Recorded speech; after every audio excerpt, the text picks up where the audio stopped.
Mesdames, Messieurs, bonsoir. Merci de la fidélité à la télévision nationale. Au sommaire de cette édition, les victimes des événements sociopolitiques évacués par l'État pour des soins à l'extérieur de retour en Guinée ont été reçus à la primature. Une réparation initiée par le CNRD pour promouvoir la réconciliation. Amadou Riba a aussi échangé avec les jeunes qui ont brillé au concours international de dictée au Canada pour les féliciter. Renforcement de capacité des agents de la compagnie d'escorte et de sécurité. Le but, faciliter leur opération et améliorer l'efficacité sur le terrain. Des étudiants des écoles Amadou Dieng consacrés aux Olympiades des métiers à Bokeh, récompensés par l'encadrement, une manière d'encourager les efforts des lauréats et promouvoir l'émulation. C'est tout pour les titres. Une fois encore, bonsoir et bienvenue dans ce journal. Le Premier ministre Amadou Riba a reçu hier lundi un groupe de victimes des événements sociopolitiques qui ont marqué notre pays depuis 2013. Cette rencontre intervient après leur retour d'un traitement médical à l'étranger pris en charge entièrement par l'État. Elle marque une étape importante dans le processus de reconnaissance, de réparation et de réconciliation nationale. Peu après, le chef du gouvernement a reçu les jeunes Guinéens qui ont brillé au concours international de dictée au Canada. Une rencontre riche en émotions au cours de laquelle le chef du gouvernement a salué l'excellence et la détermination de ses élèves. Ils étaient accompagnés du ministre de l'Enseignement préuniversitaire. Le compte-rendu avec Ousmane Bangoura. Ils portent les séquelles visibles ou invisibles d'un passé douloureux. Ces hommes ont survécu aux différents événements sociopolitiques qui ont secoué la Guinée depuis 2013. Pour beaucoup, la cicatrice physique n'est que le reflet d'une blessure morale profonde. Après des années de silence, ils sont aujourd'hui reçus par le Premier ministre Amadou Riba. Une audience sobre, mais pleine de symboles, car c'est la première fois que ces victimes sont officiellement écoutées au plus haut sommet de l'exécutif. J'ai été victime d'un cas de brûlé de maison depuis 2013 et encore j'ai été ramassé en 2019 par le cortège du président de M. Alpha Condé à Zérékoré, là où j'ai été jeté à l'hôpital central.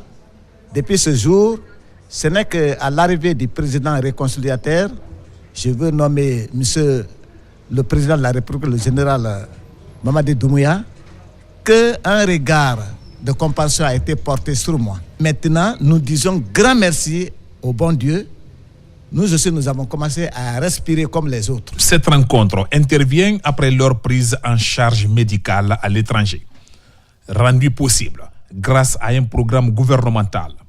Plusieurs d'entre eux ont été opérés avec succès et amorcent désormais une nouvelle phase de leur vie. Ces victimes, on va le dire, ils sont plus nombreux que ça, mais il y a déjà 20 personnes qui ont été prises en charge depuis l'année dernière, dont 3 qui étaient en cas critique d'urgence. Donc ces 3 personnes ont été prises en charge, ont été envoyées grâce à Monsieur le Premier ministre à l'extérieur, dans la Tunisie, et qui ont pu suivre des interventions, être prises en charge. Et un d'eux, qui est Bailo Diallo, a été pris en charge, lui, en Guinée ici. Il a été opéré et tout s'est bien passé à l'hôpital Donka. En plus de cette prise en charge médicale, on a un programme de réinsertion qui a été mis en place pour eux. Notamment, Bailo a pu bénéficier d'un logement pendant 3 ans avec un loyer qui est payé 3 ans pour lui. Et un fonds de commerce, une petite boutique si on peut dire, pour lui permettre déjà de commencer à pouvoir rentrer petit à petit dans la vie active. L'audience n'efface pas les douleurs du passé, mais elle ouvre la voie à une reconnaissance et à une réparation. Le gouvernement promet de poursuivre les efforts en faveur des victimes, pour la justice, mais aussi pour la mémoire. Peu avant, Amadou Riba s'est entretenu avec les 2 élèves guinéens qui viennent de hisser haut les couleurs de la Guinée lors d'un prestigieux concours international de dictée tenu au Canada. Accompagnés par le ministre en charge de l'enseignement préuniversitaire, ces 2 lauréats ont été chaleureusement félicités pour leur performance exceptionnelle. Un exploit qui, selon le chef du gouvernement, incarne l'image d'une jeunesse guinéenne ambitieuse, disciplinée et tournée vers l'excellence. Il était question de célébrer nos 2 lauréats pour la dictée PGL qui s'est passée au Canada où l'élève Mohamed Traoré a reçu le 1er prix et Fatoumata Bari le 3e prix. Donc cette célébration, nous voulons associer tous les Guinéens à cette joie. Cette année, nous avons pu mobiliser 140 000 élèves sur toute l'étendue du territoire. Il est bel et bien possible de former des enfants ici qui sont compétitifs, ici et ailleurs. Et le défi de l'Association guinéenne des écoles privées, désormais, c'est comment ouvrir encore d'autres opportunités à des élèves qui sont dans les villages, dans les préfectures et dans les régions. Et là, nous demandons l'accompagnement de l'État, de notre ministère et de tous les partenaires qui ont la passion vraiment de l'éducation guinéenne. Le Premier ministre a réaffirmé l'engagement de son gouvernement à encourager ce type d'initiative et à investir davantage dans la formation de l'élite intellectuelle du pays. Une photo de famille immortalise désormais ce moment symbolique. Affaire des biens saisis par la justice, le directeur général de l'Agrasc vient de faire le point sur la vente aux enchères des biens saisis et confisqués de l'ancien ministre de la Défense nationale, Dr Mohamed Diané. Une vente aux enchères prévue le 29 de ce mois. Les précisions dans ce reportage de Sekou Souma et l'âge Sankumba Doukouré. Devant les hommes de médias, le directeur général de l'Agrasc, agence de gestion de regroupement des avoirs saisis et confisqués, a présenté pour la première fois une série de biens confisqués appartenant à l'ancien ministre de la Défense, Dr Mohamed Diané, et qui seront prochainement mis en vente aux enchères. Parmi ces biens figurent un immeuble R+8 à Almamia, un immeuble R+10 à Sandarvalia, un immeuble R+8 à T6 Yataya, une école de 5 niveaux R+5, 2 usines agro-industrielles, 2 hangars, le tout situé dans la préfecture de Kankan. Ce point de presse apportera des précisions claires et légales à propos de l'avis de vente aux enchères publiques des immeubles usines d'Anakar saisis et confisqués au profit de l'État guinéen prévu le jeudi 29 mai. Donc, Dr Diané est condamné à 5 ans d'emprisonnement. Quand on dit 5 ans d'emprisonnement, ça veut dire 5 ans ferme. Que de dire, il est condamné à 5 ans de prison ferme. En droit, quand on dit 5 ans d'emprisonnement, ça veut dire que c'est ferme. Il est condamné à payer à l'État guinéen 500 milliards de francs. 500 milliards de francs guinéens. Le juge qui a rendu cette décision a ajouté que, nonobstant tout recours, c'est-à-dire quel que soit ce que Dr Diané va faire comme appel, pourvoi en cassation, tout ça, quel que soit ça, la décision est qu'il doit payer le quart de la condamnation pécuniaire. Voilà, ça fait 125 milliards. L'État, à travers l'argent judiciaire, et enfin au niveau de la grâce, a besoin de ce montant. Dans sa communication, le directeur général de l'Agrasc a précisé que cette vente aux enchères a été rendue possible grâce à la collaboration avec la Cour de répression des infractions économiques et financières CRIEF et ses services compétents. Il a tenu à lever tout doute et à éclairer l'opinion publique sur les contours de cette opération prévue dans 3 jours. L'Agrasc est en train de chercher où prendre les 125 milliards que Dr Diané doit à l'État guinéen. Vous savez, quand on dit nonobstant tout recours, ça veut dire que, quelles que soient les voies que le condamné va utiliser, il faut que l'exécution du quart de ce montant soit exécutée. Ce n'est pas parce qu'on veut vendre à coup de vente les biens de quelqu'un. Si le juge n'avait pas dit de récupérer le quart du montant, quelles que soient les voies de recours à exercer, mais on serait resté tranquille, on attend la décision finale. Créé le 17 août 2023 sur instruction du président de la République, le général Mamadi Doumbouya, l'Agrasc a pour mission de recouvrer les avoirs saisis et confisqués au profit de l'État. L'agence agit exclusivement sous mandat judiciaire et œuvre pour la restauration de l'intégrité financière publique. La CNPS innove et poursuit sa politique de modernisation et d'amélioration continue de ses services. Elle encourage désormais les pensionnés à privilégier le virement bancaire comme mode de paiement de leur pension. Ce message a été relayé lors d'une campagne de sensibilisation. Reportage Maïmouna Bella Diallo, Isiaga Kamara. Dans les agences de la CNPS de Matoto et de Matam, une équipe conjointe composée de la Direction générale et de la Coordination nationale du PNRAVEC a rencontré les pensionnés.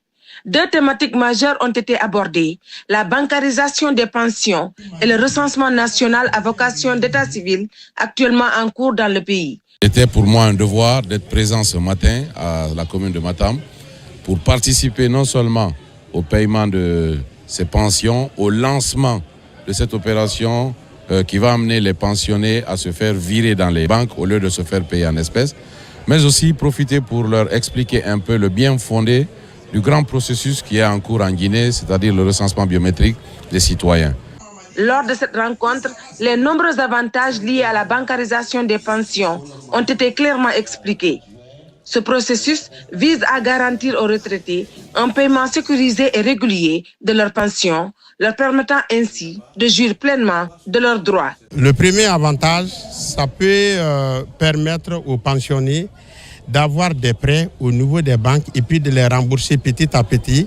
Ça va leur permettre également de d'assurer le financement de leurs micro-projets. Et le deuxième avantage, leur pension ne sera pas retardée. Parce que vu que la banque fait le préfinancement, elle va préfinancer leur pension et par fini, une fois que l'argent est disponible, les banques pourront aller chercher le remboursement auprès de la Caisse nationale de prévoyance sociale. Cette campagne de sensibilisation sur le PNRAVEC et la bancarisation des pensions va se poursuivre dans les autres communes de Conakry. L'équipe conjointe entend toucher un public plus large afin d'assurer le succès de l'opération.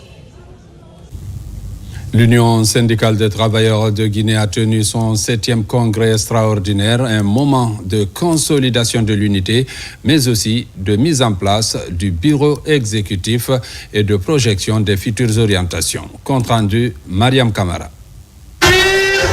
Le 7e congrès de l'Union syndicale des travailleurs de Guinée, USTG, a connu la mobilisation de l'essentiel des acteurs du monde du travail du pays. Un moment solennel, un rassemblement statutaire qui définit les futures orientations stratégiques à travers l'élection des membres du bureau exécutif. Ce congrès est l'occasion de nous réinterroger sur notre modèle syndical. Comment mieux représenter les travailleurs, y compris ceux du secteur informel? Comment mieux intégrer les jeunes, les femmes, les précaires dans notre combat?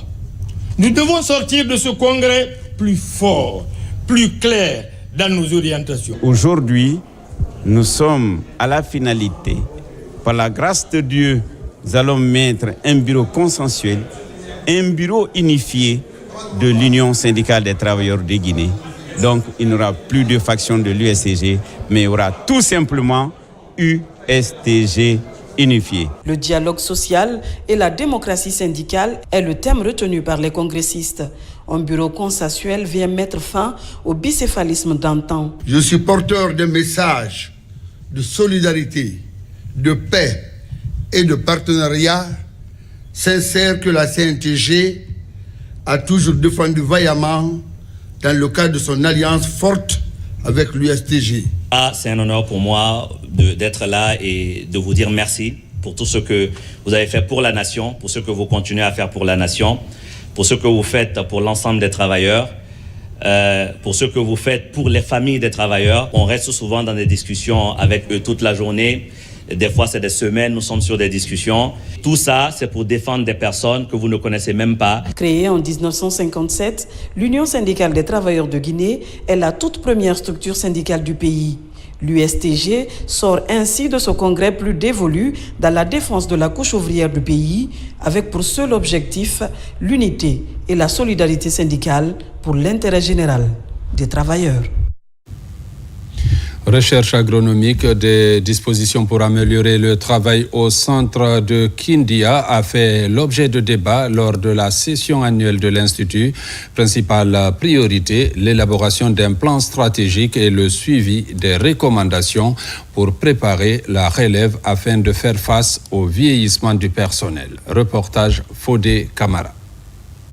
Pour répondre aux attentes des producteurs des différentes écologies du pays, l'ambition des nouvelles autorités de l'Institut de recherche agronomique de Guinée est de faire des centres régionaux de recherche, des laboratoires d'excellence, de promotion des bonnes pratiques pour le transfert de compétences et la production du matériel végétal de qualité. Les objectifs prioritaires, c'est la validation de nos grandes activités au sein de l'Institut durant l'année 2025. Entre autres, vous avez des projets de recrutement de nouveaux chercheurs au sein de l'IRAG, bien sûr ayant des formations qualifiées, également continuer la formation du personnel technique et relancer rapidement les activités de recherche. Pour redynamiser les travaux de recherche et aider les producteurs à faire face aux grands défis comme la lutte contre les maladies, la première session annuelle du conseil d'administration de l'Institut de recherche agronomique de Guinée s'est tenue à Foulaya, à Kindia. Ce conseil d'administration, cette fois-ci, se tient pour deux objectifs. Le plan stratégique de l'IRAG va être finalement adopté parce que depuis un certain nombre de temps, il y a eu des initiatives prises pour pouvoir l'analyser, pour le rédiger et finalement pour l'adopter maintenant. Le plan stratégique a pris en compte un certain nombre d'orientations sociopolitiques qui sont désormais de Simandou 2040. Dans l'agenda du conseil d'administration de l'Institut de recherche agronomique de Guinée, des innovations sont envisagées pour redynamiser la création variétale. Les innovations, elles sont nombreuses parce qu'on a beaucoup de challenges au sein de l'Institut de recherche agronomique de Guinée désormais. Il faut aller sur la recherche appliquée. Dans ça, vous avez plusieurs petits projets que nous sommes en train d'élaborer, d'implémenter et de mettre en œuvre. Vous avez entre autres les nouvelles pratiques de riziculture que nous appelons SRI. Vous avez des technologies de transformation des produits agricoles. Vous avez également des activités liées à la santé des sols. Pour le respect scrupuleux du principe d'obligation de résultat, un comité de suivi des recommandations est mis en place par les membres du conseil d'administration de l'Institut de recherche agronomique de Guinée. Fin de la formation des agents de la compagnie d'escorte et de protection à Conakry. Ils ont bénéficié du renforcement de leurs capacités opérationnelles pour mener à bien leur mission de terrain. Reportage Souleymane Kondé, Nabi Kamara. Après 5 semaines de formation intense, la compagnie d'escorte de protection et d'intervention de la police routière a officiellement terminé son cycle de préparation. Une formation qui visait à renforcer les capacités opérationnelles des agents dans les domaines spécifiques à leur mission. Plus d'un mois, nous avons franchi une étape déterminante dans notre parcours vers l'engagement policier. Nous sommes une nouvelle compagnie d'escorte, de protection et d'intervention routière, CEPIR, et BSIP, entrée ici avec le désir d'apprendre, de progresser et surtout de nous préparer à servir notre pays en tout lieu, en tout moment, avec dévouement. Il est de devoir pour nous formateurs, à travers notre soutien, solliciter l'élargissement de cette formation à l'ensemble du personnel de la direction centrale de la police routière et les BSIP du reste des préfectures pour un renforcement des capacités opérationnelles.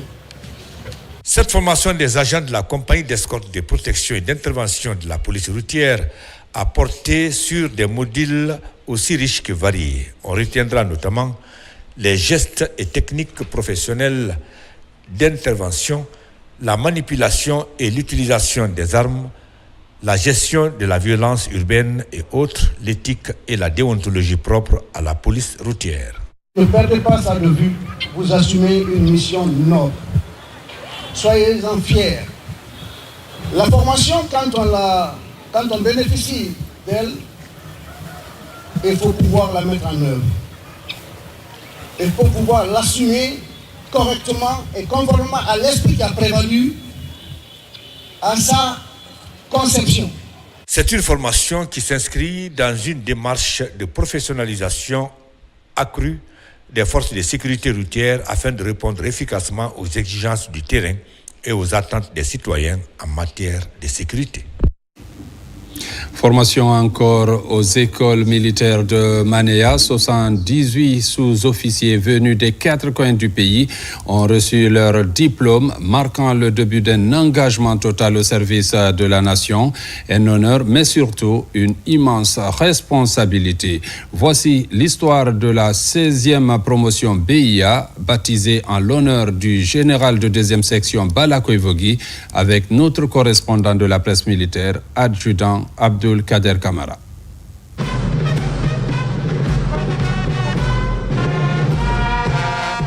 Après 6 mois de formation intensive aux écoles militaires de Mania, 78 sous-officiers venus de toutes les unités du pays sont désormais aptes à assurer le rôle de chef de section adjoint au sein d'une unité d'infanterie des forces armées. Ces futurs chefs de section ont bénéficié d'un programme complet mêlant discipline, connaissances militaires et exigences physiques et morales.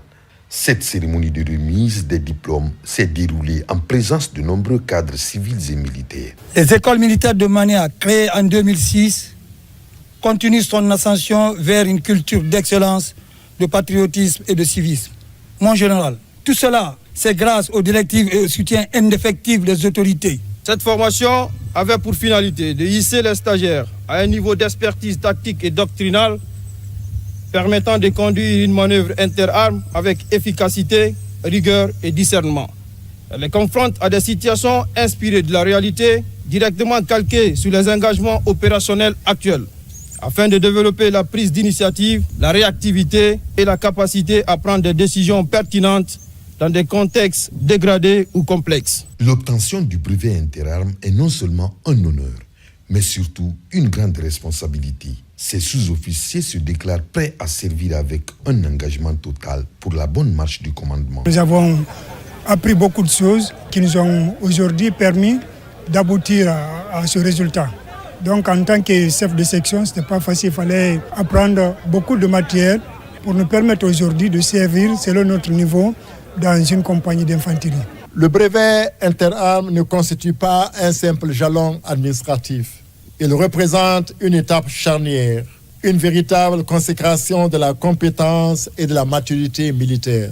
Il atteste de votre aptitude à commander une section, à manœuvrer dans un cadre interarmes et à faire face à la complexité croissante des théâtres d'opérations contemporains. Cette 16e promotion BIA a été baptisée du nom du général Bala Koivogi, conseiller chargé de mission à la présidence de la République, ancien directeur de l'ANSOA et ancien chef d'état-major de l'armée de terre. Ce choix est une reconnaissance de son service rendu à cette institution de formation militaire pendant les premières heures de l'existence de l'École nationale des sous-officiers d'actifs de Guinée, ANSOA. Dans l'actualité encore, dans la commune de Matam, le mouvement dénommé Vers Attitude CNRD ne ménage aucun effort dans la sensibilisation des citoyens à se faire recenser. Au quartier de Mafanko, le dit mouvement fait le porte-à-porte pour édifier les ménages sur la nécessité à se procurer ce document d'état civil. Des vivres sont en même temps distribués aux responsables du quartier et les membres des commissions administratives de recensement en guise d'encouragement pour le reste des opérations. Reportage Noumousso Diakité. En l'espace de 3 semaines, le Vers Attitude CNRD s'empare des esprits à Mafanko, commune de Matam. Dans les rues et ménages du quartier, les agents de ce mouvement acquis à la cause du chef de l'État font le porte-à-porte. Objectif, amener le plus grand nombre possible de personnes à se faire recenser. J'appelle les Guinéens à venir tous se recenser parce que c'est important et ça aide beaucoup. Je suis venu il y a, je pense, 15 minutes et je suis passé directement. J'ai rencontré aucune difficulté. Il y a des gens qui disaient non que c'est fini ou bien demain ça va finir, alors qu'avec ce mouvement-là, on sent déjà que le recensement est loin de finir, que les gens sont prêts à recevoir les citoyens à se faire recenser.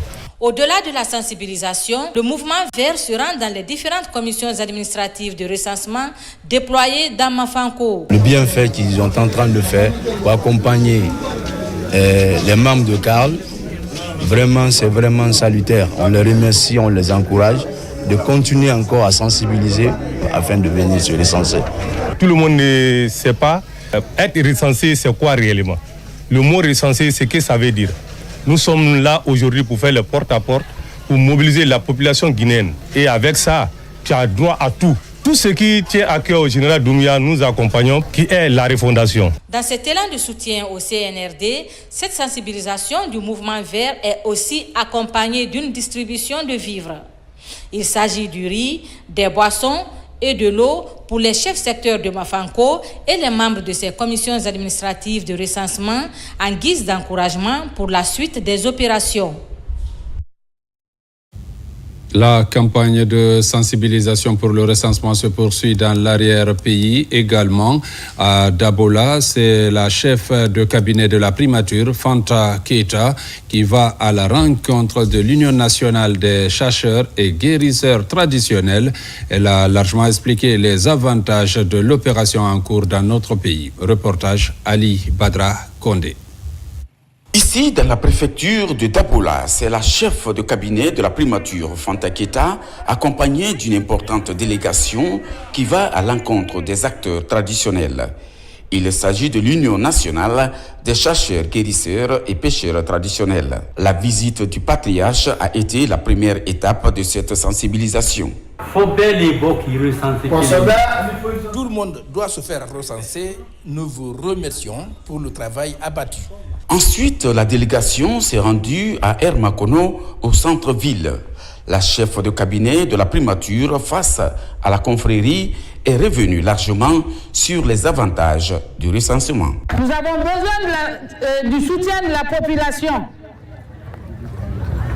pour aller vers la refondation, pour mettre le Guinéen au centre des préoccupations du gouvernement, pour offrir des services de qualité à la population guinéenne. D'où la nécessité de faire ce recensement pour savoir le nombre de Guinéens qui a besoin de services de qualité. Ces acteurs traditionnels ont aussi exprimé leur adhésion totale au processus de recensement en cours. Si hier, le Guinéen vivait dans l'obscurité, le désordre, l'impunité, aujourd'hui, par vos efforts inlassables, le soleil brillant a projeté ses rayons lumineux sous ses faits encourageants et mobilisant ainsi tout le peuple à adhérer et à vous accompagner inconditionnellement dans vos idéaux. Tout le monde a été convaincu par les mêmes gestes, les faits réels. C'est pourquoi tout le monde s'est engagé, que ce soit des enfants ou les vieux. Tout le monde veut se faire recenser aujourd'hui. À l'issue de cette campagne sur le recensement, des prières pour le maintien de la paix et de la quiétude sociale en Guinée ont été formulées. Les lauréates de la compétition d'écriture féminine Fine Plume ont été récemment récompensées lors d'une cérémonie organisée à l'université Gamal Abdel Nasser de Conakry. Cet événement s'est tenu dans le cadre des 72 heures du livre, une manifestation culturelle dédiée à la promotion de la lecture et de l'écriture. Aïssata Marshall. Cette compétition, exclusivement réservée aux jeunes filles, a réuni des participantes venues de 14 établissements scolaires représentant les 13 communes de Conakry. Son objectif est d'inciter les jeunes filles à prendre la plume pour exprimer librement leurs idées tout en contribuant à redonner à l'écriture la place qu'elle mérite. Cette année, le thème des 72 heures du livre est la puissance féminine. Et ces jeunes filles en sont l'illustration parfaite. Elles nous montrent que la puissance ne réside pas seulement dans l'action, mais aussi dans le verbe, le récit et la capacité à mettre les mots sur le réel.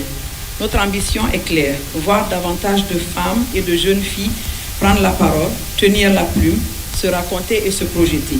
car l'écriture est un acte de résistance, mais aussi un chemin vers la liberté et l'émancipation. Ce serait de continuer avec ces jeunes talents. Je disais au début de ce mandat des 72 heures du livre, sur 100 manuscrits, c'est 2 femmes qui déposaient. Aujourd'hui, je voudrais vous dire qu'avec les 72 heures, la donne a changé. Une 50aine de manuscrits, 25 sont pour les femmes. Au total, ce sont 80 jeunes filles qui ont relevé le défi en s'inscrivant à cette compétition dédiée à l'écriture. Je dirais aux filles de s'ouvrir, de venir, de prendre, comme l'a dit, la plume et de commencer à écrire parce que c'est un vrai moyen d'échappatoire et un moyen vraiment de libération. L'ambition des 72 heures de livre, c'est de faire de la Guinée la capitale africaine du livre. Et nous sommes en train d'y arriver. Donc nous allons continuer à nous voir, à travailler là-dessus, à pousser les enfants à écrire, à pousser les femmes à écrire. Parce que cette année, ils ont sur leur bureau 25 œuvres féminines. Plus qu'une simple compétition, Fine Plume constitue un espace d'expression et d'émancipation pour ces jeunes filles. Elle souligne l'importance de l'écriture comme un moyen de réflexion personnelle. Les établissements Amadou Dieng, à travers sa direction de l'Institut de formation professionnelle, ont organisé une cérémonie de remise des trophées aux lauréats consacrés lors de la dernière édition des Olympiades des métiers de Guinée, organisée dans la préfecture de Bokeh, un moment de reconnaissance et de récompense des apprenants qui ont innové et inspiré les autres pour leur travail. Reportage Mangué Dantomassouma, Souleymane Kondé. Lors des Olympiades des métiers de Guinée, la moisson a été fructueuse pour l'Institut de formation professionnelle Amadou Dieng de Bentroya dans la commune urbaine de Manéa. Pour manifester cette prouesse, responsables, encadreurs et étudiants sont réunis en signe de reconnaissance aux heureux lauréats. Nous avions envoyé au niveau de Bokeh 3 filières porteuses d'espoir. Il s'agissait d'électricité bâtiment, plomberie sanitaire et art culinaire. En fait, ces 3 filières étant bien cochées et bien formées, nous avons pensé qu'il fallait les présenter et nous n'avions pas eu tort. Et la plomberie sanitaire même, qui n'a pas eu de prix, a été acclamée parce qu'ils ont fait la meilleure installation sanitaire à Bokeh. C'est une preuve palpable que l'enseignement technique est bel et bien une aventure à suivre pour les jeunes. La Fondation est émue. Nous mettrons tout à leur disposition pour les éditions prochaines. À l'issue de ces Olympiades, l'Institut a raflé les premiers prix en électricité bâtiment et en art culinaire, mais aussi la 2e place en plomberie sanitaire. Une fierté pour cette lauréate. Une très grande fierté pour moi, pour mes parents et aussi pour notre école. Vu qu'il y avait beaucoup d'autres concurrents et Amadou Dieng a remporté le premier prix.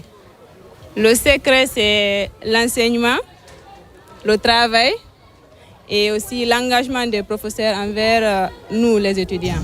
Cette cérémonie de remise de trophées a été une occasion de réjouissance des étudiants autour de leurs collègues qui ont fait preuve de détermination, de passion et d'excellence dans leurs domaines respectifs.